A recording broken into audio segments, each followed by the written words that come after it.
All right, welcome to North Georgia Advocate Podcast number 19. Viral and I are here with Hall County District Attorney candidate Shiv Sachdeva. I assume I said that close to correct. Close to correct. Welcome, It's Sachdeva. Sachdeva. Okay, I'm sure you've heard so many pronunciations, it's not even funny, but we appreciate you coming on. I mean, the DA is a very important, it's one of the most important figures in the county. I mean, it is the most important in the law enforcement, in the law part of it, upholding the law and holding people accountable. So give us a little bit of your background and how you not really, how you got into being a prosecutor, because not everybody wants to be a prosecutor. That's a different animal than being a regular defense attorney. And what forced you, you're not really forced you, but made your decision up to run for DA? Okay. Well, first of all, thank you for having me, Viral and Chris. I appreciate you guys giving me this platform to talk about myself and my campaign. First of all, Chris, to answer your first question, I do think I need to explain a little bit about what a DA is and what he does. I think a lot of people probably kind of have a vague idea as to what a DA does and what a DA is. So it's important for people to know, like you said, how important a district attorney is. The district attorney is the main prosecutor for all felony crimes in the circuit. And this circuit is Hall County and Dawson County. So that's the top criminal prosecutor official in the whole circuit. Extremely important position, and he deals with felonies.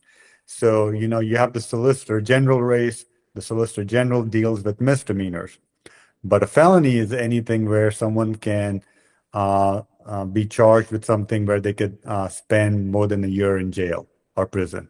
So anything that's serious, that ends up that's a felony, and the district attorney prosecutes all the felonies in the circuit. That's Hall and Dawson County. So extremely important position. Basically, the district attorney needs to have a really good relationship with law enforcement, because the district attorney is the one who finally actually makes the final decisions about charges as well. A lot of people don't realize that when the police arrest someone and they charge someone with whatever crime it is, that's just the initial charges. That's not the final charges. The DA is the one who actually decides the final charges. So DA has a lot of power, a lot of authority, and a lot of responsibility, because the DA can either go along with the charges that the police officers made. The DA can change the charges if he thinks that's appropriate, or the DA can dismiss the charges and dismiss the case. So that's how important the role of the district attorney is. And it's extremely important for the district attorney to work with all the law enforcement agencies to help build these cases that end up going to trial and going into the court system. So going to my background, I've always been interested in prosecution. I'm not one of those people who's done anything else, frankly. Up until recently, when I had to leave the DA's office, my whole legal career has been in prosecution. So I went to UGA, University of Georgia, for undergrad. And then in undergrad, actually, my major was not related to anything related to law. It was actually MIS, which is Management Information Systems. And my minor was criminal justice. And when I took those classes, all my criminal justice classes, I realized that's what I wanted to do. And all of my professors in the criminal justice program at UGA, they encouraged me to join go into law school. They're like, Shiv, you have the aptitude to do this. You need to go into law school. And that's what I did. I went to UGA Law after undergrad. While at law school at UGA, I was in the prosecution clinic program there. So that shows you how, even as a law student, I wanted to be a prosecutor. And what's the prosecution program at UGA? It's basically a classroom component, but also real world component where you do an internship with the DA's office while you're in law school. So I was in that program for a year and a half. It's a long program. It's like basically half of my time in law school. I was in that program. I was working at the DA's office in Athens while I was in law school, and also had these classes in law school regarding prosecution. By the time I graduated from law school in 2006, I was awarded the top prosecution student in all of UGA law. I got the award for being the number one prosecution student in UGA. I graduated, I started off my career as a felony prosecutor. A lot of times people will start off their career as solicitors, as misdemeanor prosecutors, but I always wanted to do felony prosecution, right?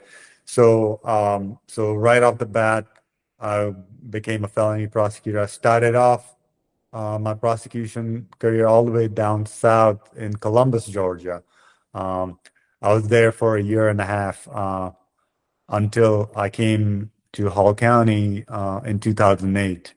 So July 1st of 2008 was when I started as a prosecutor in Hall County. And up until just recently, I was a prosecutor in Hall County. So it's been about 18 years now, from 2008 to 2026. In that time, I've prosecuted every single felony case that you can think of. Any serious case that you can think of, I've handled. Any serious case that you can think of, I've dealt with. I've taken a bunch of those cases to trial.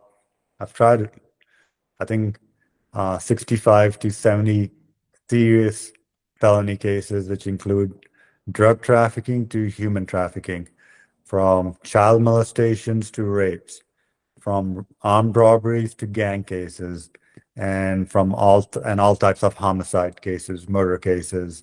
In fact, I have a 100% record conviction rate on every single murder case that I've taken to trial. So I've done this a long time. I've had a lot of experience. During that time, I was also the lead prosecutor for my courtroom. And I've been in a couple of different courtrooms. I was assigned to the chief judges usually. So I did a long period of time in front of Judge Goslin, who used to be the chief judge, chief superior court judge, and I was the lead prosecutor in her courtroom. And I supervised all the ADAs on that team and all the other staff, which include investigators, victim advocates, legal assistants. So I was supervising all of them while I was leading that courtroom. When Judge Goslin retired, Judge Deal became the chief judge for the Superior Court judges, and then I was in front of him, leading my team in his courtroom. I also spent some time in front of some of the other judges, Judge Fuller, who's since retired, Judge Oliver as well. So I've had an experience working in front of all the judges, but mainly in front of the chief judges and leading the team. One of my other roles in the DA's office was supervising the law school interns. While I was in the DA's office, I ran the internship program because I liked working with young people and training the new prosecutors, especially prosecutors, law students who have a passion for prosecution. Because, like you said, Chris, not everybody wants to be a prosecutor. It's a stressful job. You don't get paid as much as you get paid in private practice, obviously. So it was a privilege for me to work with students who actually wanted to be prosecutors, who came to the DA's office to intern with us and had a passion. So I supervise students from all over the state, whether it's UGA or Georgia State, Emory, Mercer, John Marshall, all the law schools that you can think of. So that was one of my roles. And over time, people come, they get some experience, they leave, they go into private practice, and it's understandable because you can make a whole lot more money in private practice. I never did that because my passion always was in prosecution and public service. I could have left, made a whole lot more money, started my own practice, but I decided not to. So that's my background and my experience. Um, The reason I'm running is because over the last decade, the district attorney, the incumbent Lidera, hasn't really been active at all, and that's reflected in the office. It's reflected in the rate of serious crimes in Hall County, especially. Um, it's really, like we talked about right at the start. That's why I wanted to emphasize the importance of the DA. The DA is so important in the criminal justice system. He's the number one guy in the criminal justice system. And for that person to be basically semi-retired and not be active is really has an effect on the whole criminal justice system. The last time he tried a case was back in 2013. That was more than 3 terms ago, and that's very troubling. Um, and the case that he tried, he didn't do a good job. It was an individual who was charged with boating under the influence and causing the death of 2 little kids. And he was charged with a lot of felony charges, and the DA basically fumbled the prosecution and the trial, and the guy ended up being found not guilty of every single felony charge, just got found guilty of a couple of misdemeanors, a slap on the wrist for basically causing the death of 2 kids. And that same guy recently was again arrested for DUI just recently. So he's still out there.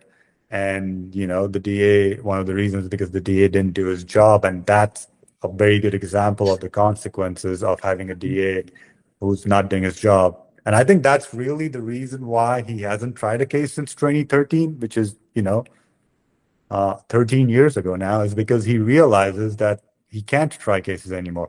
And what he should have done was step down back then. He really should have, because once you realize that you can't do it anymore, and it is tough. As you get older, this is not the type of job where you can just be in cruise control. A DA's position is extremely demanding, extremely stressful. You have to be very active, very alert. You have to be in the courtroom. You have to be handling the most serious cases. You have to be in the front line. Um, and he hasn't been doing that. And I think one of the things he said in the past as well, I'm a DA, I'm more of an office manager. Well, that's not accurate. If you look at DAs of similar size circuits, whether it's the DA in Athens, who just became DA, just recently tried a case as soon as he became DA in January. And if you look at other circuits, DAs are trying cases. So I think he's trying to fool the public into thinking the DA's job is not to try cases. It is. Now, is the DA's job to try every single case? Of course not. That's why you have the ADAs. But the DA should be trying the most serious cases. And there is no excuse for him not to be trying cases. And if being an office manager is his main responsibility, like he says, he's not doing a good enough job of that either, because he's not active, he's not around. Some of the people on the staff are just running the show. Law enforcement are frustrated with him. Judges are frustrated with the DAs because he's not around to answer questions, to attend meetings. And there are other people who are just doing all the work and have no accountability because there's no DA around. So even if his job is an office manager, he hasn't been doing that for a decade now. And there's no accountability. And I think that's what's led to some of the venom that I've faced in this campaign. Frankly speaking, it's been pretty horrible and unprofessional with the DA staff. Some of them just acting out. It's unethical. They're public officials. They shouldn't be speaking about an election where their boss is involved. They're getting a paycheck because they work there. So obviously they have an extreme conflict of interest, and so they really shouldn't be getting involved. And they're being extremely unprofessional. It reflects poorly on the office. And frankly, the silver lining of all the horribleness and all the venom is that it proves my point. They're really proving my point. Every time they post something or speak out, it shows my point that there's a complete lack of institutional control in the DA's office. There's a complete lack of accountability. In fact, it seems like even though he's the one, the DA is on the ballot, it seems like they're acting like they're on the ballot. I'm not running against them. They're speaking out. They're not the one that people are voting for. It's him, and he's absent even now. Like, he's proving my critique of him. If someone can't even show up during election time, then it just proves my point that when no one's been watching him for the past decade, just imagine what he was doing when people are watching him now. The elections are 2 weeks away, and he can't bother to show up at any of these public events. He's sending his employees extremely inappropriate, unethical. In fact, he told the Gainesville Times, he emphasized at the start of this election cycle, he said that my employees won't be campaigning for me. He himself admitted that would be very inappropriate. That needs to be kept separate from the campaign. Those are his words.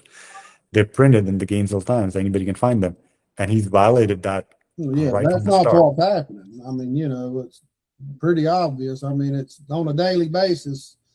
There's somebody coming out negative about you and taking up for him, and a lot of people may not understand that this is the only chance we get to change the DA. As an elected official, you can't just go in there and fire them. That's They've exactly either right. got to be an election recall, or they've got to be commit a major crime or something to where the governor pretty much kicks them out of office. That's exactly right. And people need to know that this person is saying that they are fit and competent, or all of his people are saying. We haven't heard from him for a long time. He's missed a bunch of events. And so on April 13th, we had an event, the FOP, a local fraternal order of police, which has about 350 law enforcement members. And they wanted to speak to me, and they wanted to speak to Lee, the incumbent, and they had a bunch of questions ready. And this was a meeting that had been scheduled weeks in advance, because you have law enforcement officers who had to make time to attend this meeting, right? These are officers from various different agencies. You had Hall County Sheriff's Office, Gainesville Police Department, Oakwood Police Department, Branch Police Department, Georgia State Patrol. And so all of these various agencies, all of these members made it a point to attend this meeting because they wanted to hear from basically the guy who they would have to work with for the next 4 years, right? The guy who's supposed to be working with them hand in hand, making these cases, supporting them, backing them up. And there are a lot of questions planned to ask. So I was told, and Lee was told, that we would have 30 minutes each to speak to the officers, and then we'd have some time to answer any of their questions.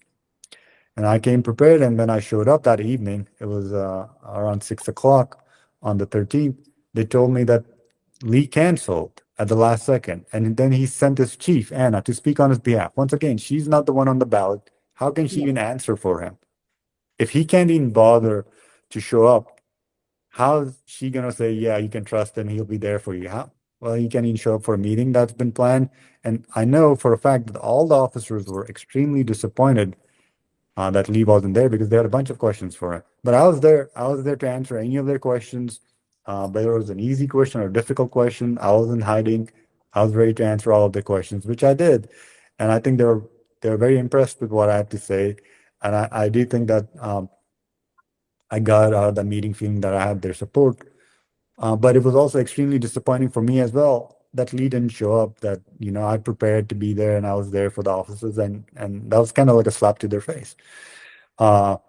He did show up that same week to the GOP candidate forum debate. But when he showed up for the debate, there were a couple of issues there too, because I had a table reserved for the whole afternoon at that forum and Lee did too. But Lee only showed up for the panel. It wasn't even a full-blown debate. For the 15, 20 minutes he was there. And once again, his table was being manned by his employees. Once again, it was completely inappropriate. So we have the FOP meeting where he sent his employee. I was there because my table's right. I was there manning my table, while his table, he wasn't there. And so any citizens, voters who came had questions. Their questions were being answered by his employees. Extremely inappropriate. something once again that he said he wouldn't do. There were three of his employees there manning taking care of his campaign table. That he shows up for the forum, the panel, which was about only 15 minutes, and anybody can watch the recording. I think it's probably still going to be on the Hull County Republicans Facebook page if they want to find it. He looked terrible. People couldn't hear what he was saying. He looked like there was something wrong with him physically and cognitively, and it just didn't seem like someone who's fit to run another term. And I was concerned. And you know what? I have no ill feelings against Lee. I hope he's okay health wise, but it didn't look good at all. And I think that's another reason why he's not showed up since then, because they're kind of covering up the fact that he really is no longer fit to run for office, because they saw how bad he looked at the debate. That's why that's the last public appearance he had. That was Shiv, so that. why is he running? Why do you think he's running at this point? Because I feel like you've been in this position for a while now, and you're clearly declining health wise, or at least from your people's perception.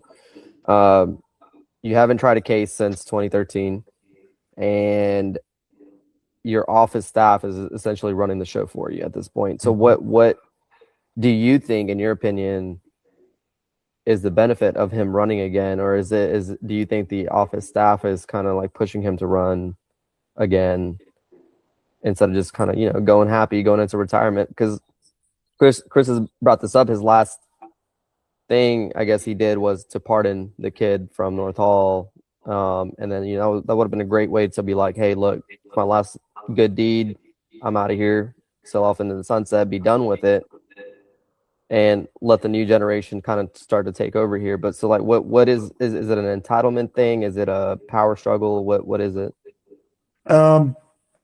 It's a combination of a lot of those things that you mentioned. Probably a combination of all of it. One is, frankly, an entitlement thing. He hasn't had opposition, right? So even though he hasn't been active for so long, he's like, look, if I'm not working, my staff's running the show, but I still get the title of DA and I still get the biggest paycheck, right? And I get a paycheck that the taxpayers are basically paying for, and I don't have to do any work. Why should I leave until someone pushes me out? Now, I think that's wrong. Ethically, he should have left, but I think it is a sense of entitlement. Look, I'm the incumbent, right? People don't like to run against incumbents, especially if it's a position like DA. You got to risk a lot. It takes a lot of courage. And that's why, even though he's not been active for the last 3 terms, nobody's run against him. And I think it's a sense of entitlement, which is, and so he thought that he would not have any opposition this time either. Frankly speaking, I thought he would have retired last term at the very least, maybe 2 terms ago. And so I was shocked when he decided he didn't want to retire. And I think he probably thought nobody would run against him. So he's shocked, and it's a sense of entitlement. But the fact is, this isn't a monarchy. You don't just have a seat to the kingdom forever. And that's how it seems like they're treating it. And some of the staff thinks like it's an affront on them that, oh my God, somebody's running against him. How dare someone? Well, everybody who's qualified has the right to run every 4 years against someone. And that's the democratic process, right? But they look at it as some sort of slight. It's not. And if someone's not doing their job, then someone should have the courage and stand up. But the fact is, right now, if you do stand up and you do try to run, people try to tear you down, right? And that's why people don't want to run. Because why would anybody want to run? And so I do think if I'm getting this free paycheck and the sense of entitlement, why should I? And he took it as a personal affront that I decided to run against him. But once again, this isn't a kingdom. You don't just have keys to the kingdom forever. And people do have a right to run against you if you're not doing your job. And I do think one of the other factors, like you mentioned, Bill, is his staff, right? The people who are in control right now. Right now, as far as I'm concerned, he's just a puppet. He's just a figurehead. They're running the show. They don't want to lose power. They know that if he's gone, they will actually have accountability. And so really, he's literally, he's not there and they're running the show. In fact, what's most concerning right now, what's even more egregious is that not only has he's missed all of these public events. There's a Hall County Board of Realtors. He canceled that. There's another event last Saturday. He canceled that. I've heard that he hasn't been in the office since April 13th. So it's not just public events. He's just not been in the office for almost a month now. That's concerning to me because right now I don't even know if he's fit to finish out the year, let alone 4 more years. And his people are telling the public that vote for him for another 4 years. I think that's unethical. And that's basically a fraud on the public. If he's not fit enough to come to work, if he's not fit enough to come to public events, how are you telling people that he has another 4 years left in him? Because I have grave concerns. I don't know where he is. He's just disappeared.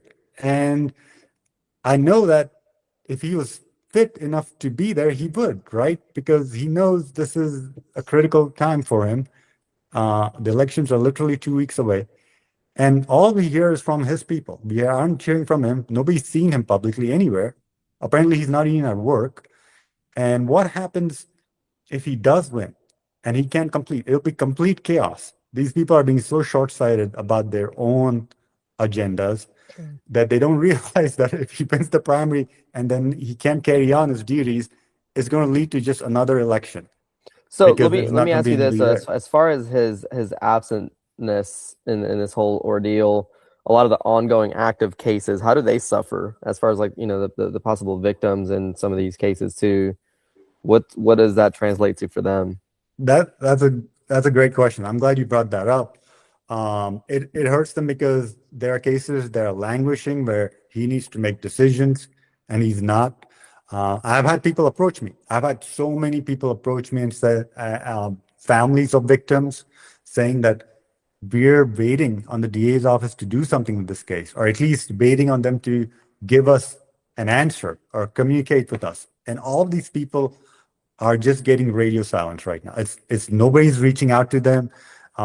Forget making a decision. Nobody's even telling them what's going on with the process. And so that's a good point. Him not being there just means that you have all of these cases with all of these victims who are not getting answers. And then you also have people in his office making decisions that the DA should be making now because he's absent. Once again, you have others who are making decisions who are not elected. People did not vote for these people to be elected officials. It's Lee. And the people in the office now are making these decisions that he should be making, or there are no decisions being made. Like I said, a bunch of people have come forward and said that nothing's happening with this case. And they're like, Shiv, can you help with this? And I'm like, unfortunately, my hands are tied right now. I'm not even in that office. I can't do anything. I can't make the DA go to the office and look at your case. But it is frustrating to me as well when I hear these complaints and nothing's happening while he's just disappeared and they're covering it up. They're not even letting people know that he's not showing up to work. I don't know where he is at. Right. Well, and there's a lot of decisions that the DA has to make because you get all these assistant DAs, they've got different beliefs, some liberal, some conservative, but they have to put that out the window as the office has got to show one vision and one way to do things going forward. And that's something that a DA can either say, hey, you make the call on this, or no, we need to do it this way. That's exactly right. That's exactly right. And a lot of people, I think, they're okay with Lee doing this because they get their perception of the DA from watching Law and Order or something, and that's what they do on Law and Order. They just pop into the courtroom here and there, or they consult on cases. And that's not a reality in a town this size. It may be in New York City or Chicago or Atlanta or somewhere, but that's not here. No, it's not. Like we have a prosecution group for the state. It's called the Prosecuting Attorneys Council, and they put on trainings and conferences. And I can tell you, I've gone to these conferences every year, and at these conferences, you have district attorneys who present stuff in the conference, who all talk about cases that they have tried recently or cases that they are trying. So it's not unusual. Frankly, in the state of Georgia, for most of the circuits, where the DA actually handles cases and tries cases. And like I said, even if you want to say that, once again, the title is DA, district attorney. It's not OM. It's not office manager. We already have an office manager in the DA's office. There is this office manager already. There is that role. Somebody's already employed to do that job. So we don't need the DA to be an office manager too. The Right. DA is getting paid to be a district attorney. And of course, he can't be a DA or an office manager or anything else if he's not showing up to work. Right. Because I know I got a fraternity brother that, well, had a fraternity brother that was the DA for Sumter County, that district down there, and he was always trying cases. I mean, I know Americus is not the size of Gainesville, but as big as their district is, I mean, it's kind of comparable. He was always in the courtroom. I mean, he made a lot of decisions, you know, and I know when Lydia Sartain was DA, she tried some cases. She was always in the paper trying cases. And I know Gainesville's grown a lot and Hall County's grown a lot since then, but not really. I mean, in the last 10 years, I think Steve Gailey told us that Hall County's only grown by like 50,000 people. It's not like we've tripled in size or anything. Yeah, and we haven't, but the rates of serious crime has far outgrown how much Hall County.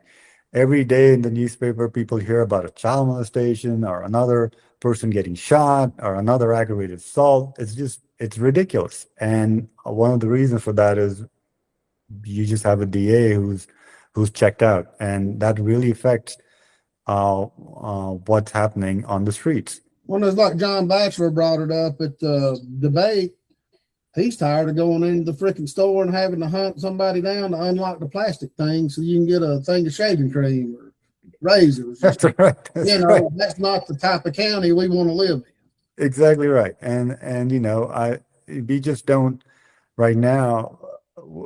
The fact is that one of the other things that I did while I was at the DA's office was I was appointed as a special assistant to United States Attorney. So I work with some of our agents, local law enforcement, who also work with the federal government. And one of the things I realized is that the cartel is here. There's like enormous amount of drug trafficking. People don't understand Gainesville is a huge drug hub. It is. And it's actually their hub here where they send out drugs to then all the metro areas, Fulton County, and all across, not just the state, but across the country. Well, that's how big. Yeah, the lake's a big part of it. I mean, and it's, and what they don't understand is these drug dealers, they're not the guys walking around with tattoos all over their faces and everything. They're your neighbor. Yes, that's exactly right. Playing golf every weekend and doing that. Mm-hmm. They're learning to assimilate into everyday life, and they're hiding in plain sight.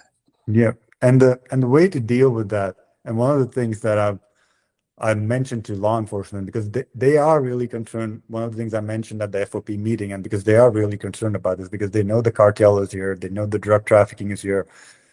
What is also very concerning is drug trafficking leads to human trafficking. What happens is these cartels are using these people, usually it's young people, men and young women, as mules to traffic the drugs, and so it leads to human trafficking. They're basically these people, unfortunately, are living in servitude, and this is a huge issue in Hall County. And one of the promises I made, one of my commitments, one of my platforms, is that I'm going to make sure that we create a drug task force and a gang task force, because that's so necessary right now in Hall County.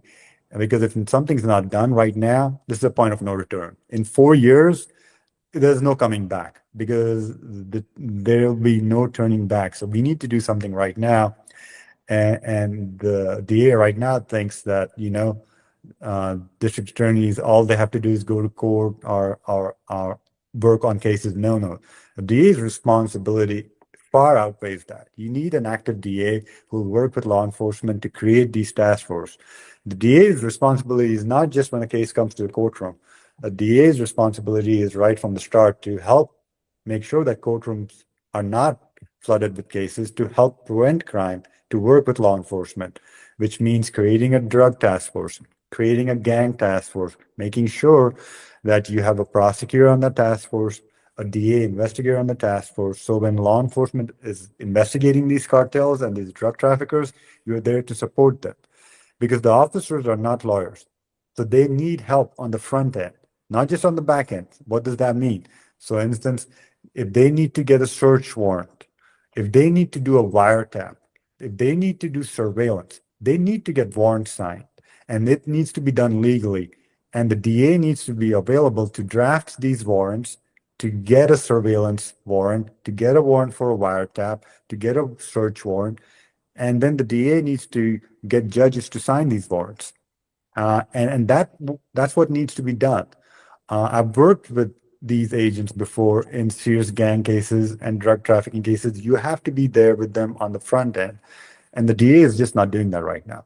And that's what my intention is. That's how you curb the problem in Hall County. That's how you deal with it. That's how I'm going to deal with it. You deal with it on the front end. You make sure that they realize that Hall County is no longer going to be a safe harbor for these drug traffickers. And you do that by letting everybody know, hey, now we have a gang task force, we have a drug task force, and the DA is going to actively help law enforcement in dealing with these cases on the front end. We also need a lot more community outreach. The DA's office right now does nothing. We need to go speak to and educate these at-risk youths who are in danger of being recruited by gangs and stop this pipeline of young people going into these gangs. The DA's office is not doing any of that. I intend to do that. We need to be much more proactive. But the fact is the DA right now is so checked out. Forget being proactive. He's not inactive.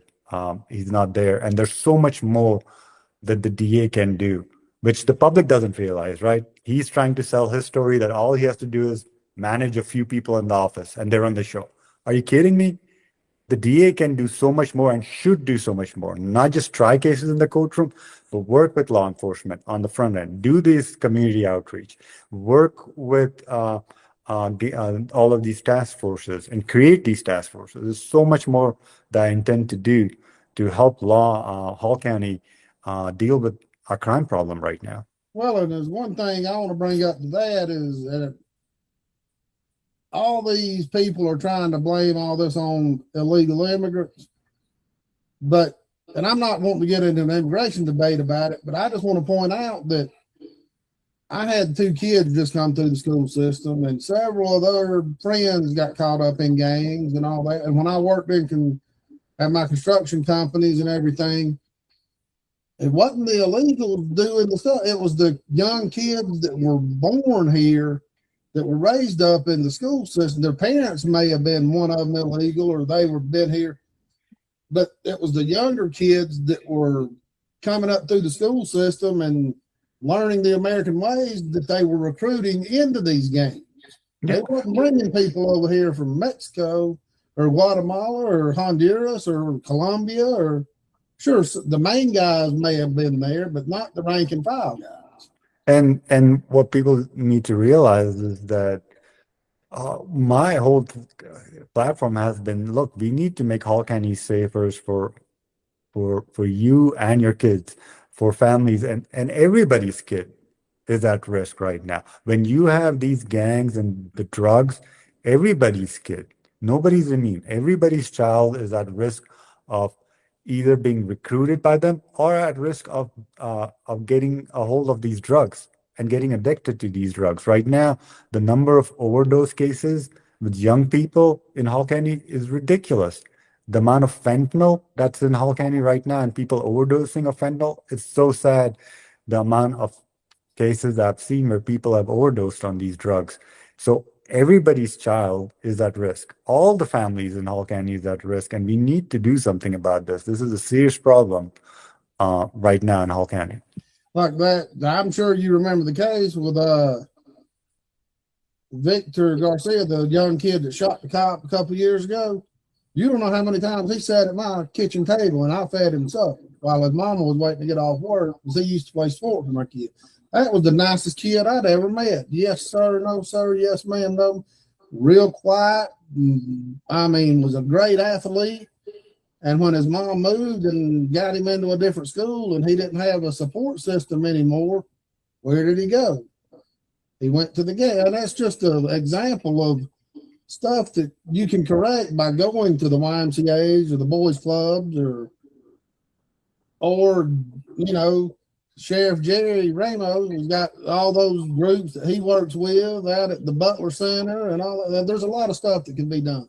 Yeah, and the number one step is, guess what? If you clean up Hall County and there are no gangs, then these kids have no gangs to go to, right? Number one, if you get rid of the gangs, then guess what? These kids don't have gangs to go to. And even a case like that, serious cases where officers have been victims, he hasn't gotten involved. One of the complaints that I've received from even law enforcement is that when officers themselves are even victims, Lee hasn't gotten involved. In fact, there are times when he's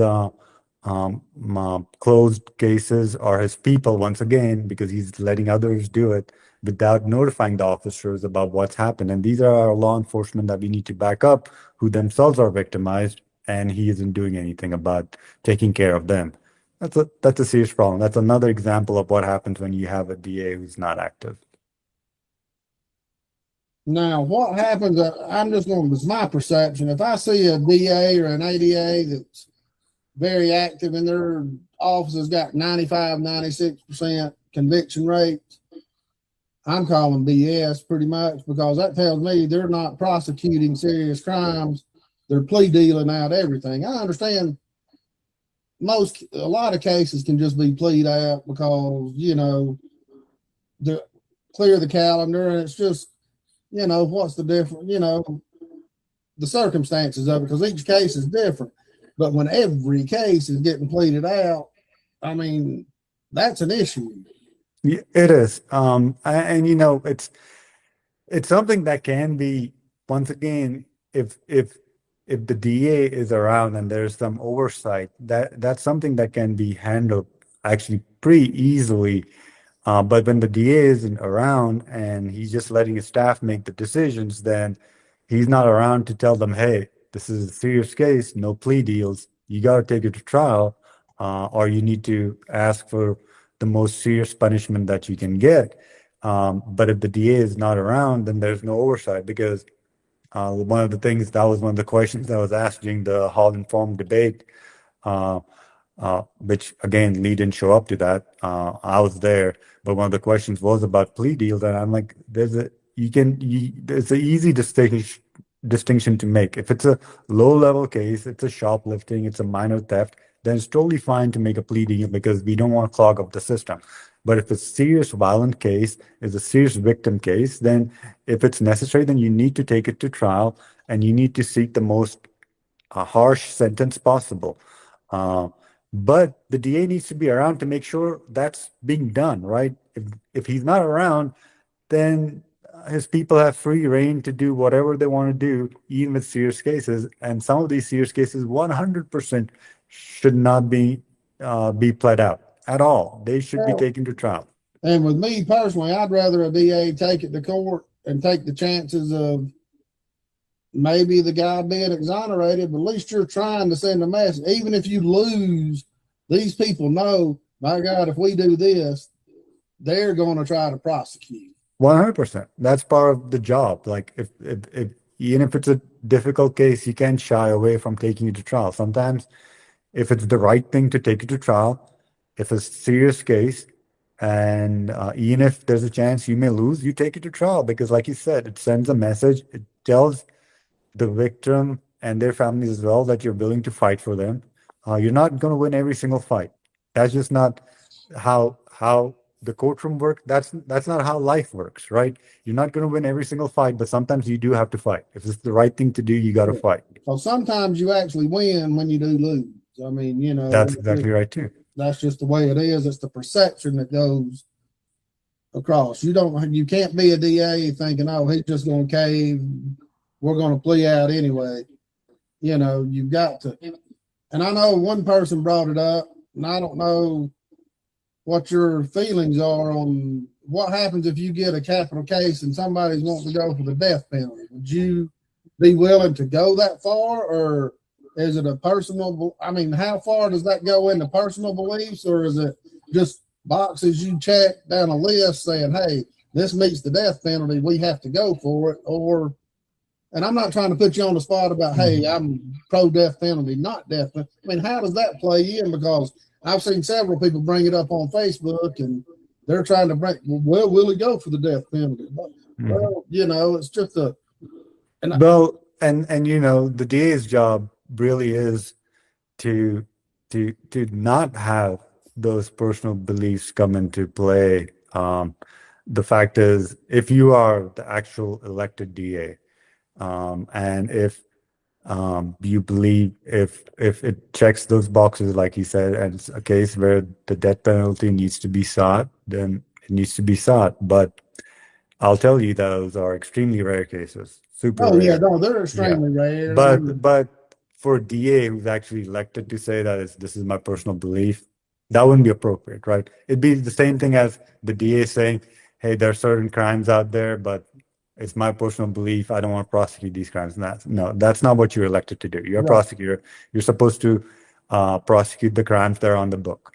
So as long as the death penalty is legal, it's still a legal punishment in Georgia, then the DA is required and should follow that. And if at a certain point in time the death penalty is no longer a legal sentence, then the DA has to follow that too. It's the DA's job is to follow the laws, and so there's no. This is not about personal belief. It's about the DA should just look at what the evidence is and what laws apply to the evidence. And if it's the right law to apply in that case, then they need to apply it. Yeah. And that's my opinion on that. Okay. Yeah, no, that's because it's a fine line. It's all a personal belief, and you know, and I've heard that Lee hadn't even been showing up at grand jury hearings. I mean, if they even do any of that, I mean, is that normal, or do you usually? I thought the DA usually handles that, not one of the ADAs. Yeah, the DA Lee's been used to handle that. That's the one thing he would not miss grand jury, because you know that's his way of meeting people from the community, the grand jury, and the fact that he's missing even that is troubling. Like I said, I don't know what's up with him, where he's at, but the fact that he's not even showing up to grand jury is very concerning, and people should be wondering. Why should they vote for someone who's kind of disappeared? Why should they vote for an empty chair? How can they be assured that this guy's even going to come back to work? Like, I don't know. And like I said, I have grave concerns about whether he can finish off the rest of the year, let alone 4 more years. So that's concerning. Yeah, and I just wish people could understand you pointing out your candidate's faults is not bashing Lee. It's not saying he's a bad person. It's not saying he wasn't good at his job for all these years. It's just bringing out somebody's faults like that in a public race. That is not you trying to chop them down and beat them down and, you know, and make them look bad. I mean, yeah. And that's what people don't understand in today's world. I mean, I don't know anything else you can do to make it seem less severe, but I mean, I know it's got to be hard that everything that comes out, they're destroying, and the people that's destroying you or coming at you, they're doing the same thing they're accusing you of. Mm-hmm. Yeah, no, and I don't think I think I have, first of all, what I've done is anything that I've said is about Lee, right? It's not about, I'm not attacking all of these ADAs in the office, but they've decided that they're going to attack me, right? I'm going against the one. It's not their, they shouldn't be involved, like I said. I don't know why they've taken upon themselves. I do know, because like I said, they feel threatened because it proves my point that they're the ones running the show, Right. which is why even though I'm running against Lee, I'm dealing with them. Why are they attack? Why am I having to deal with them? And I'm trying to ignore them, even in spite of all of their attacks. Um, I could single them out. All of them have so many skeletons in their closets. I could just bring that up and drag them through the mud. I'm not doing that. I'm focusing on Lee and focusing on the fact that he hasn't been doing his job, which is fair game, because that's what the election is about. Hey, and I'm focusing on the fact that if he's not showing up, he's not active, then he's not the best option for DA, and people shouldn't be voting for someone who's going to be an absentee DA. That's fair. You're a public official. That's fair. I'm not saying Lee's a bad person. I'm not calling out his character. That wouldn't be fair. I'm no interest in doing that, in spite of the fact that they have been saying all sorts of things, which I think it's been pretty horrible. I'll be honest with you, and it's been, the personal attacks have been too much, and it's been mentally very difficult. When I ran, I thought it would be about qualifications, about who's the better candidate. Someone, for example, in the last 18 years who's tried 70 cases versus someone who's tried one case and messed that up. Someone who's actually been at work compared to someone who's not at work. I thought it would be about qualifications, but they've turned it into something totally horrible, and it's sad and unfortunate. But as far as I'm concerned, it reflects very poorly on them. And I think all of these personal attacks and the venom and just name calling is just uncalled for. Right. But it also shows how Lee has lost all control of that Well, office. In my opinion, the way I looked at it, when you resigned to run, that showed me your character right there. Because you could have easily kept your job and undermined him from inside if he wasn't at the office. And just from our little bit of interaction, I feel like they don't have necessarily any kind of credibility stuff that they can attack. So I think they're doing the low ball stuff to attack personality, or like personal stuff, bringing stuff like that out. So I think that's a little bit more credit to you than anything else. But I think we're just in that kind of state of world at this point too, where it kind of happens on a national level, federal level, or national elections and stuff. And some of the clown shows that we've had throughout the White House over the last 14, 15, 16 years, where we kind of gotten to the point where like, hey, they're doing it, so I think it's okay for us to do it now too. Yeah, that's a good point. Politics has become so ugly and so divisive. I didn't realize that even at a local level, it gets so bad, but it does. Yeah. It does. Apparently, it has. It has trickled down from the national level all the way. And I thought maybe it'd stop at least at the state level, but even down to the local county level, Yeah. it's gotten so bad. And I think people think it's okay to do that now because they see it all over the country being done. So I think that's part of the reason. So yeah, it's disappointing. It just makes it even more difficult for people to run. It just creates more barriers to entry. It just gives the incumbents more power because it's such a traumatic experience to run. Why would anybody want to go through this? Why would anybody want to go through this? Yeah. And it's just disappointing that someone who's qualified, who has a lot of experience, who would be a good candidate, has to deal with this like I've been dealing with. I thought I was doing the right thing, right? I still believe I'm doing the right thing.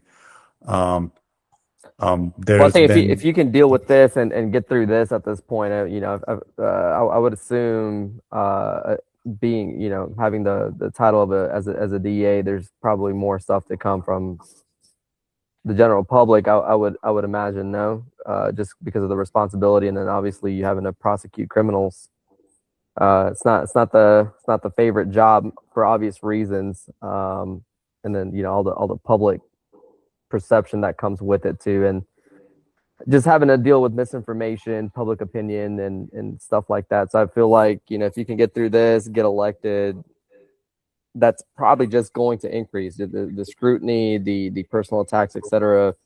I would imagine it's just probably going to increase for you at that point. Maybe not from the DA's office, because a lot of them I would assume are going to be gone. But it's set, during the election with the general public and that perception. Yeah, it's that is exactly right, and it's just it's just something. It's something that I just have to deal with, and it's like I said, it's unfortunately it's just how they've made things into it. The reality is it doesn't.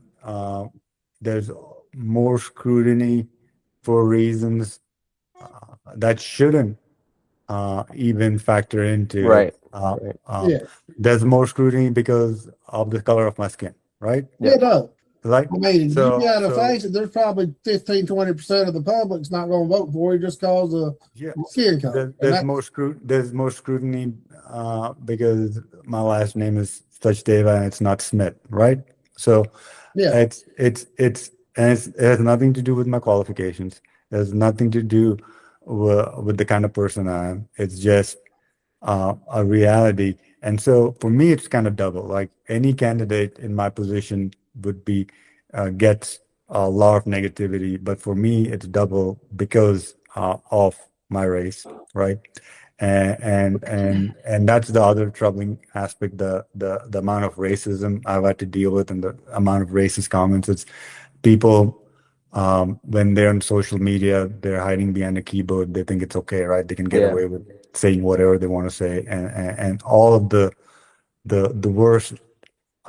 worst traits come out, unfortunately. And you And so took the that's high another road thing I have to deal too. I with. mean, you've done a great job handling it. I mean, Yeah. Yeah, and the thing is, I have to keep in mind that a lot of times these people who are the ugliest are like a very vocal minority, because the silver lining, that's the darkness, right? But there is also light, because I've gotten so much support and there's so many good people that I've met, right? And so many people who are very supportive along the way, like people like you guys, like that I've met, and people like the people running some of these Facebook groups, right? Like Jody, for instance. So people like those, like there's plenty of people, regardless of their background, who have been supporting me. It's just that this ugliness takes a toll on you, but I just have to keep in mind that that's a distraction.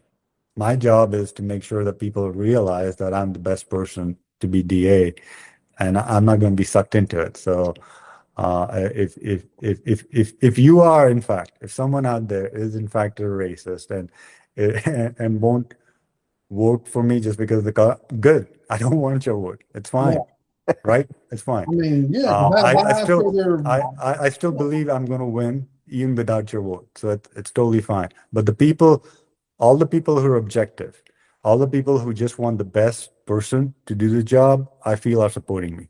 Every single one of them. Because how can you be objective and decide at this point in time that Lee Dare is the best person on the job? When he's absent, when he hasn't done anything, how can you in any way being completely objective say that he's not? It's not even a close call anymore, really. If you're just plainly being objective, who's the best person on the job? It's not even a close call.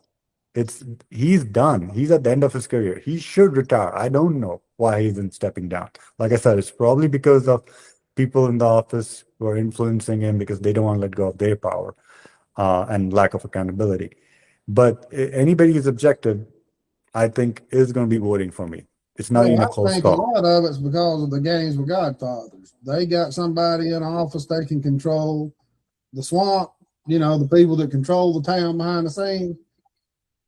They know who he is. They know what to expect. And It's kind of like what's going on with the federal government. I mean, I know it's got to be hard for you, but none of these crooks are getting prosecuted, from the Epstein files to the slush fund in Congress to state level people. And you know, when you get people in court, why in the heck am I getting prosecuted? Hell, they don't prosecute these guys. You know, they get away with it. It's got to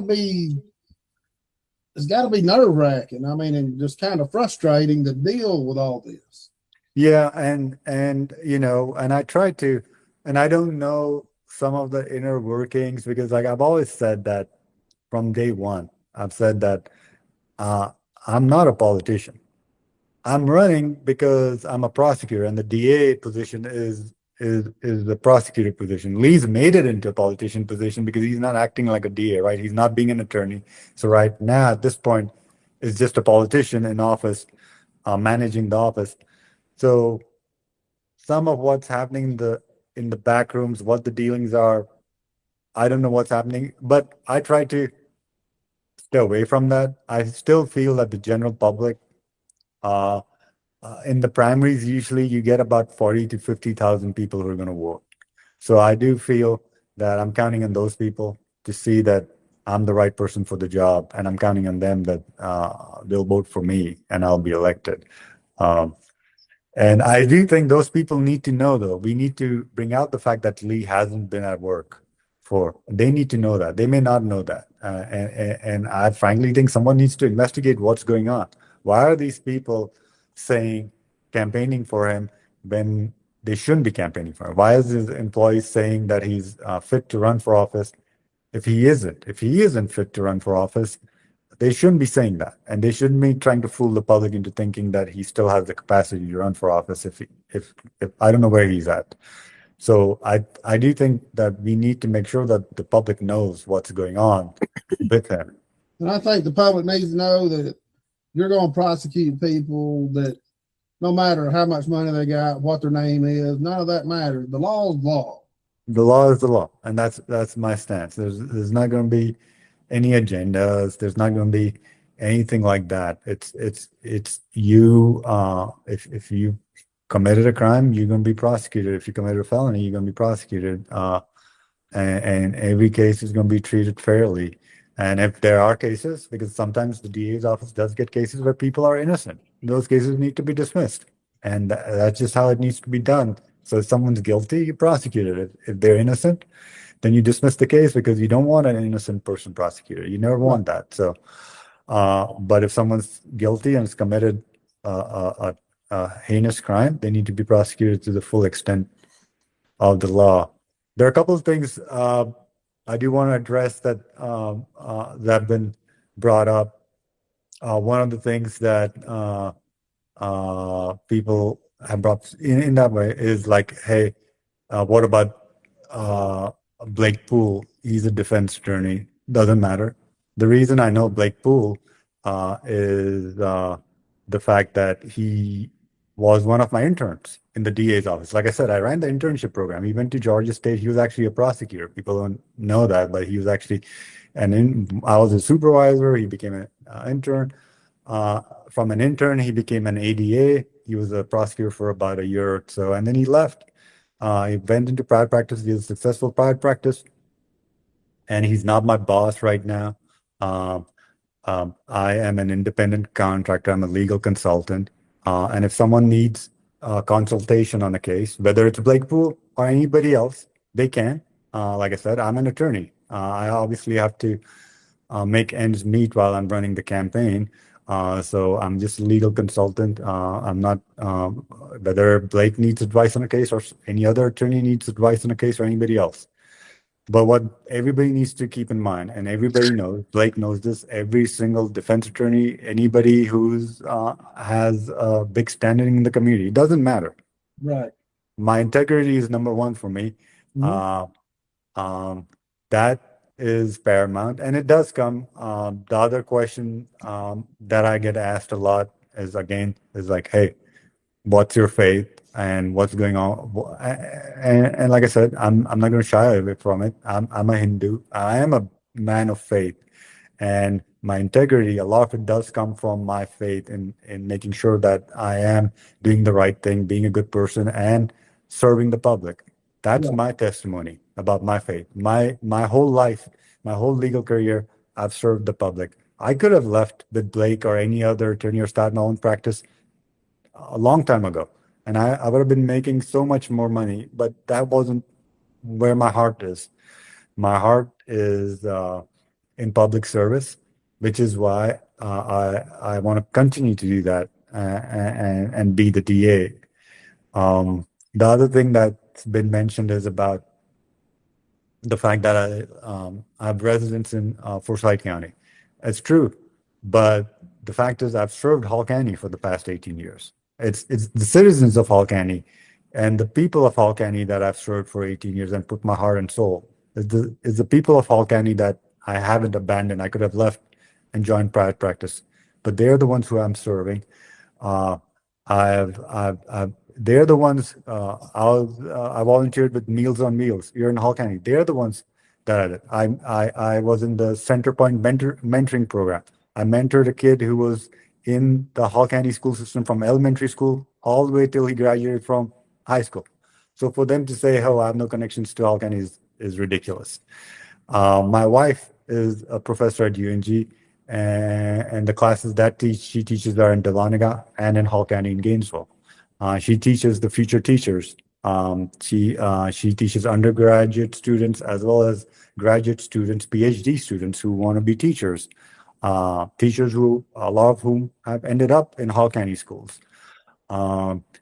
The fact is, Lee Dara is citing his zip code, but he's the one who's taking from the taxpayers from Hall County. So I'm the one who's actually serving the people of Hall County, while what he has is a zip code.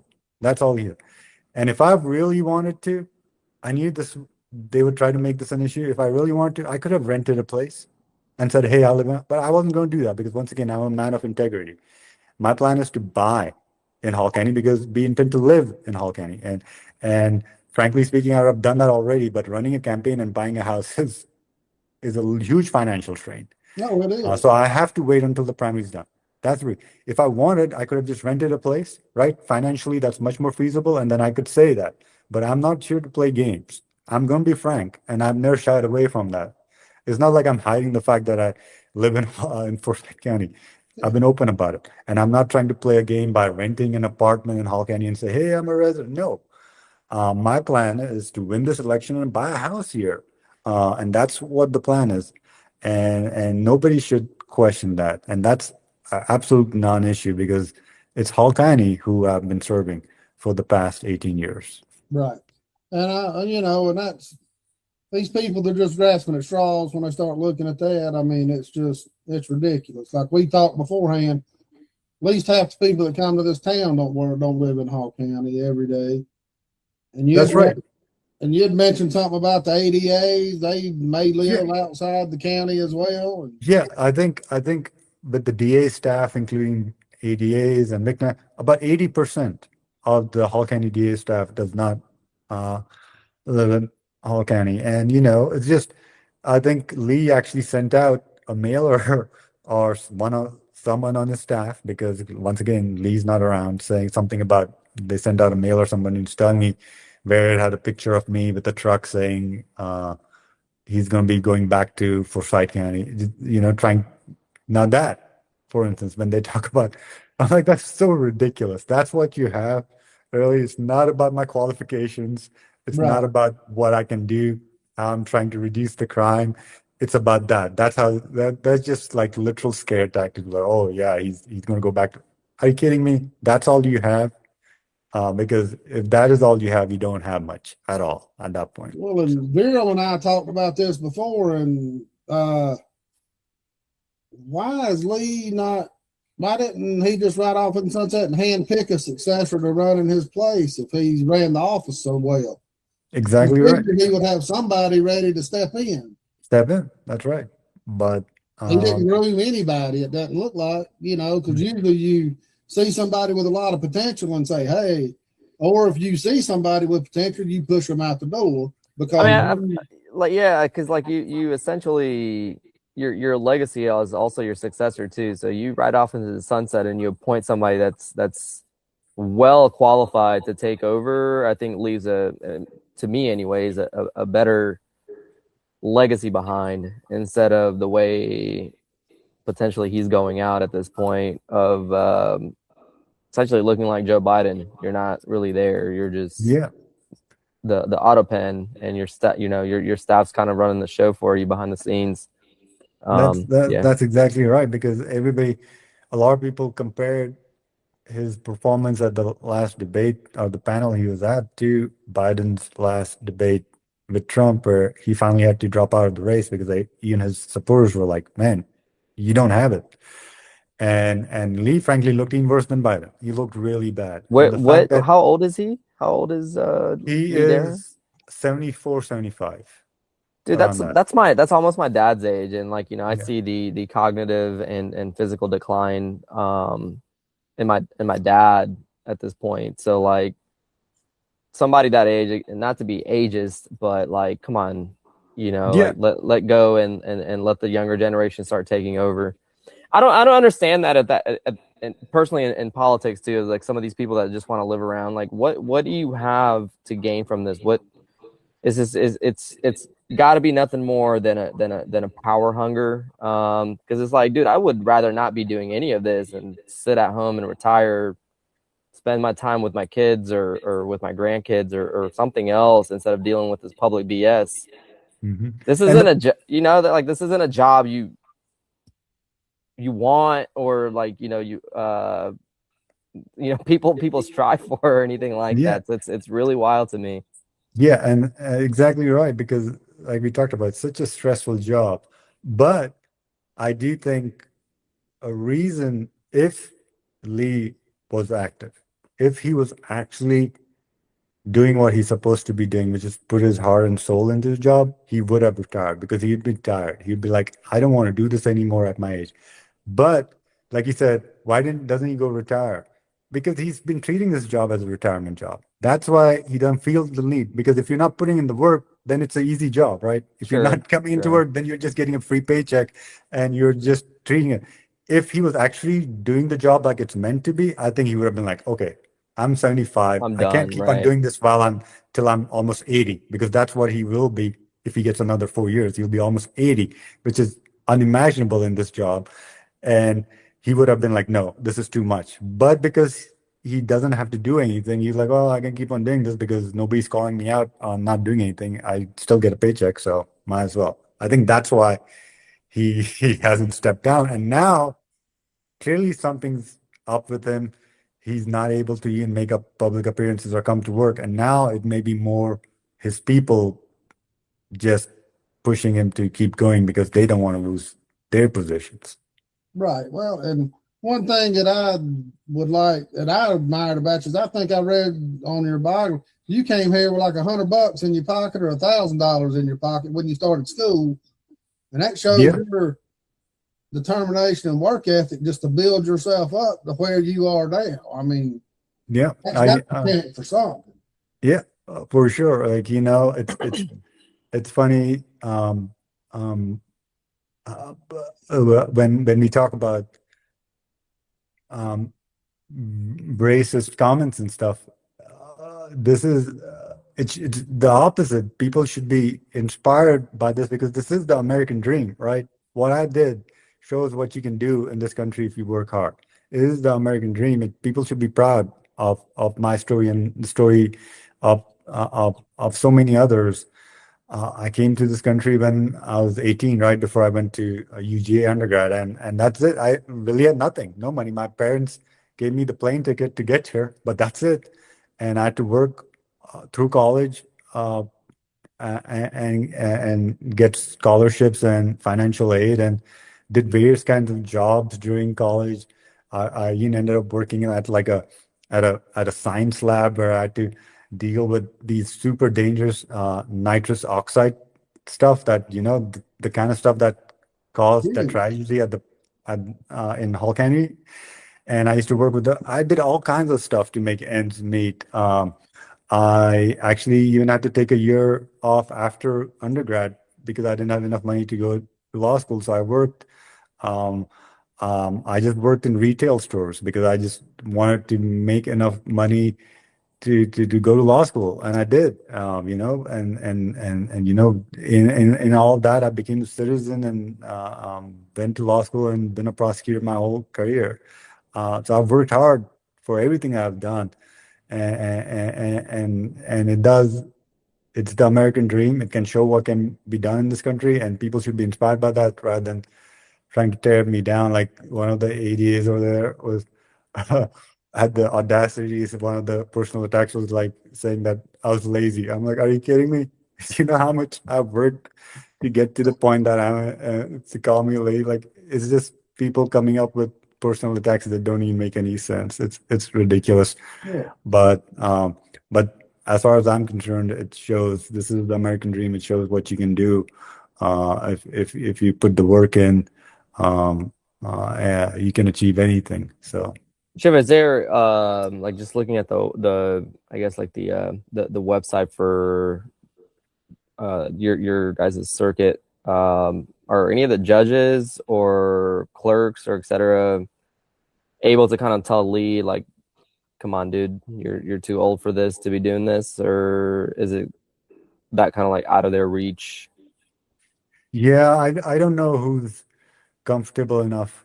I know that Is there a boss essentially to the DA? Like, no, there's no no, boss. okay. There's So nobody. you guys work hand in hand with some of these judges in the We do, circuit. yeah. Okay. So when we are in the courtroom, technically speaking, the judges are the boss. Where the judges, you go to the courtroom, the attorneys, whether you're the DA or if you're a defense attorney, you got to listen to what the judge says when you're in the courtroom.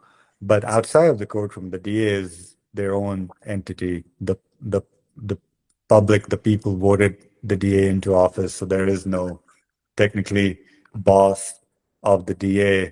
And if the judges, for instance, if they have concerns about the DA and how the DA is, they're not ethically allowed to even publicly speak about that. Their rules don't allow it. So they may say things behind closed doors personally, but their rules of professional conduct does not allow judges to publicly say something. For instance, if they have an issue, say that, hey, Lee needs to step down or he isn't active, they're not allowed to do that publicly, unfortunately.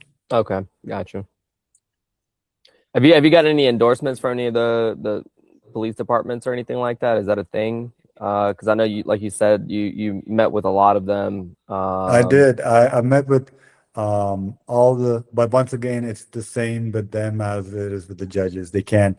I know I have their backing. I can tell you that confidently, but they're not allowed. Their agencies won't allow them to like go out and say, I "Hey," got you. Right. because at the end of the day, they have to work with whoever wins the election. So essentially, Yeah. everyone else outside of the DA's office has a lot more ethics and professionalism at this point, from the sounds of it. That's an excellent point. You're right that you just brought up that how you can see that other people who shouldn't be speaking out publicly are not, because ethically they're not, like the judges and the law, but the same rules apply to the people in the DA's office, but they are violating all kinds of ethics by Right. speaking out. You're exactly right. They are not showing any restraint, unlike the other people who are. That's Yeah. funny. So, anything else you want to get out there? I mean, I know at the debate, nonpartisan debate, you kind of laid out a plan of how you wanted to run things and how, you wanted to streamline stuff.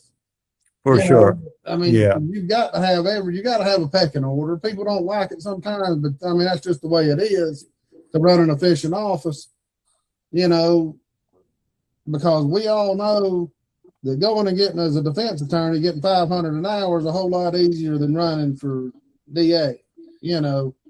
It's a thankless job, and and you got to put a lot of thought and time into it. So, lay out your plan of what you want to accomplish, and can it be done in 4 years? I mean, how quickly can it be done? Can you implement it like in 6 months, a year? I think a lot of what I want to do can be accomplished relatively quickly. For instance, some of the things that I've already talked about is, well, one, number one, right? The DA needs to be active. That's the number one thing I've been talking about is like the DA needs to be in the courtroom handling the most serious cases. Uh, is the DA going to handle every serious case? No, absolutely not. But the DA should be handling at least some of these serious cases. So I can do that from day one. That's easily implemented because the DA needs to be in the front line so that everybody, including all the gangs and the criminal elements, know that the DA is out there actually active handling cases. The other things is creating these task force that I've talked about that can be implemented fairly quickly because I've already talked to law enforcement, right? I've already had these conversations with all these agencies. They are on board. They want the same thing. They want the DA's help in creating these task force, the gang task force or the drug task force. So that can be implemented fairly quickly within a couple of months. That can be done because I already have the support of law enforcement to do that. The other thing that I want to implement is the cold case unit. I have so many people, families and victims. There are cases that are languishing that nobody's looking at. We need a specific unit of prosecutors and law enforcement who are looking at these cases and making decisions. Either we move forward with the case, do something with it, or we make a decision to close the case. But something needs to be done. Like these people need answers, and there are all these cold cases that are just languishing. And that can be done. That's an inter-office thing. That as DA, I can create fairly quickly. I just need to make sure I have the right people in place. And all of that will also lead to lowering the crime rate. And that obviously will take a little bit more time because you got to put these things in place. But I do know that my goal of lowering the crime rate, trying to make sure that Hall County, Gainesville especially, is no longer a safe harbor for drug traffickers and gangs, trying to get rid of them, definitely can be accomplished in 4 years for sure. But like I said, if we wait much longer, it's going to be almost impossible. It'll be a point of no return. Like I've always said, no, I don't think anybody who lives in Hall County wants Hall County to be Fulton County. And it's just going to be at a certain point, the problems get so much. It's just overwhelming for law enforcement, for DAs. We're not at that point. Hall County should never get to that point. But because of the DA not being active, we are getting to that point. But I do think that if something's done right now, we can definitely stem the tide and get this back. The other thing I want to do is make sure that I am available to law enforcement to make better cases and investigate these cases and give them assistance. A lot of what's happening is we get cases to the DA's office, and in the last few years, especially, law enforcement is pointing the finger at the DA's office, and the DA is pointing the finger at law enforcement when cases go sideways, when cases have to be dismissed, or in the courtroom you don't get the results you want, and the DA's office is like, well, law enforcement didn't do their job, they should have done a better investigation. I want to get rid of that because we're all on the same team. I want us to work together. So instead of, because what happens is, if let's say take a simple drug case, right? To explain it to just the general public how things work. If an officer makes a drug case, a lot of times we'll get motions filed by the defense trying to suppress the evidence. And if there's something wrong, for instance, if the law enforcement officer got a search warrant, if something's wrong with the search warrant, legally speaking, the judge suppresses the evidence. And if they suppress the evidence, you have no case. The evidence is gone. The case has to be dismissed. At that point, then you end up with law enforcement who's unhappy because they put in all this work, and you have this drug dealer or drug trafficker who's gone free. The DA's office isn't happy because they're like, well, you didn't do the search warrant right. It got dismissed. They point the finger at the law. I want to get away from that. I want to make sure that we have a partnership where the DA and someone in the DA's office is always available 24/7 for law enforcement to help with these things on the front end so that you don't have those issues. If the attorneys, the DA's office has the attorneys, if they draft these search warrants, they can make sure that there's nothing legally wrong with them. They can make sure that the evidence doesn't get thrown out. And so my goal as the DA would be to make sure that I'm available to law enforcement whenever they need me. Right now, he's not available. When they have questions, he's not available. And sometimes this is on serious cases. If you have a homicide and you have a question about how to handle something, he's not available, right? And so we need to get away from that. Uh, Bureau brought up a case where Lee finally dismissed the charges against those kids, right, who were charged with homicide, where you had the teacher who Right. died, and it was an incredible tragedy. But those kids shouldn't have been arrested to begin with. What happened was you had a stressful situation where a beloved member of the community has passed away, right, the teacher, and the officer on the scene charged the kid with vehicular homicide, and there was no legal basis for doing that. But he's an officer; he's not a legal expert. And remember, when you're making a charge, you just need probable cause. You don't need to prove it beyond a reasonable doubt. And the kid spent the weekend in jail, which shouldn't have happened. And Lee later on, his excuse was, well, law enforcement, the sheriff's office did not call me before making this decision. And that was my point. I'm like, why didn't they call you? Why don't they trust you enough? Why aren't you available enough for them to feel that they can call you? That's exactly the kind of situation where you should be available. Someone's literally died, right? A beloved member of the community. There are kids in the scene who are involved. And so extremely stressful situation. You need the DA to step in to help law enforcement make the right decisions. It's just a horrible accident. Horrible accident. And the right Sometimes there's no decision, fault of anybody. and the right decision was made, but much too late. This could have been done right at the time of the incident, and the kids and the kids' families did not have to go through this. Even, so that was an example of how the lack of communication and relationship between the DA and law enforcement hurts everyone. Everybody got hurt because of that. And I'm going to rectify that. I'm going to make sure that law enforcement can call me with these difficult decisions, because it's the DA who needs to make these decisions. Right. All right. Well, we've covered about everything that we think is important. Unless you got anything else you want to just stress or get out there. I mean, I know your wife's been a trooper through all this, and I mean, I met her the first time last week at the debate, and she's a nice lady. I mean, she's well liked, baby. I've not heard a bad thing about her at all. I mean, and it's good to have a good partner to go behind you with that. I mean, yeah, I'm glad you brought her up, Chris. That's the other thing I would want to say is that I do want people to realize that running for office is extremely difficult, and I knew it'd be difficult on me, but it's also difficult on the person's family.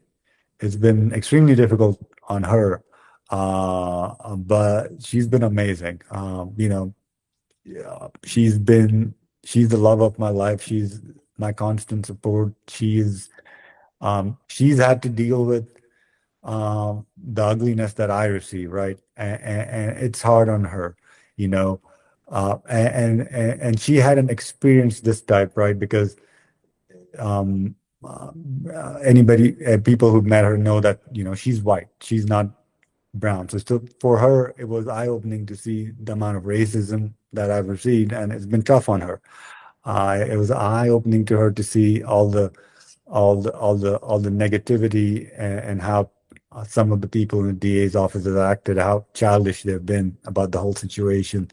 But she's been a trooper, and I would implore people to realize the fact that we are good people. We just want to do the right thing, and it really isn't right that they're trying to drag me through the mud, and it's been super traumatic on her as well, and it's just not right. We're just trying to do the right thing. I think that Hall County desperately needs a good district attorney, desperately. So I wanted to mention that. I'm glad you brought her up, Chris, because Daniel's been amazing, and I do believe that we're going to win this. This has been a tremendous fight, but we're going to win this.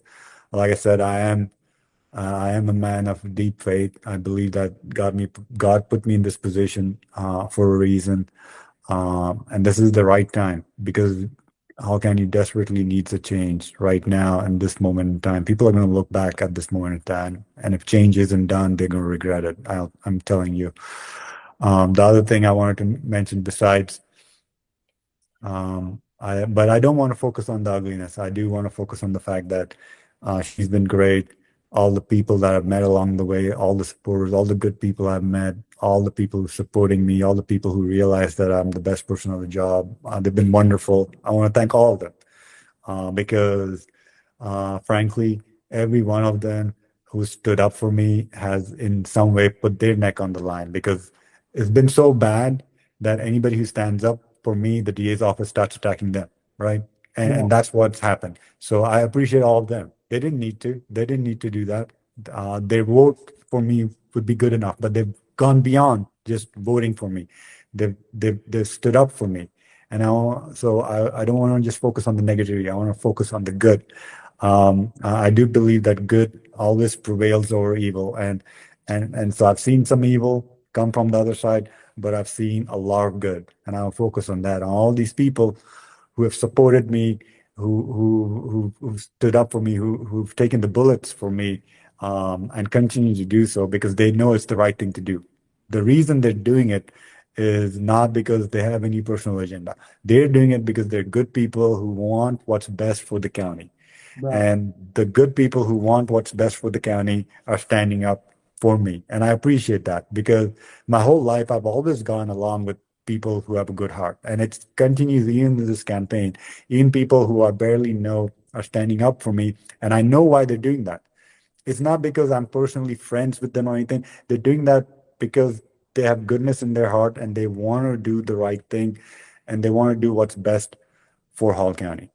And my final point, so I want to thank all of them for doing that. And I appreciate you. I know that this hasn't been easy, and I appreciate you for standing up for what's right. And the final point I want to make is that the people need to know that Lee Dara has been absent. That is outrageous that people in his office are still saying that he has 4 more years in him to do this job when he's absent from public appearances, from work. And people, when they go out to vote on May 19th, or if they're doing early voting right now, they need to know that if they vote for Lee Dara, they're basically voting for an empty chair. And that's wrong. They need to vote for someone, me, who's actually willing to and has the passion to do their job. That's all. Thank you guys for your time. Yeah, thanks a lot. And if people don't know it, we got early voting right now. It's going through the 15th, and then the election day is on the 19th. So get out and vote because this is an important one because midterm elections usually only get about 20-25% of the registered voters come out. And that's always killed me because that's when a lot of the major decisions are made that you got to deal with. Well, not everyone's made in a presidential election. So we appreciate your time, and we will talk to you on down the road. And good luck, Shiv. Thanks for coming on. We'll have Thank you you, again sometime soon. I appreciate you guys. Take care. Have a good day. All right, All right. you too. Bye. Thanks. Bye-bye.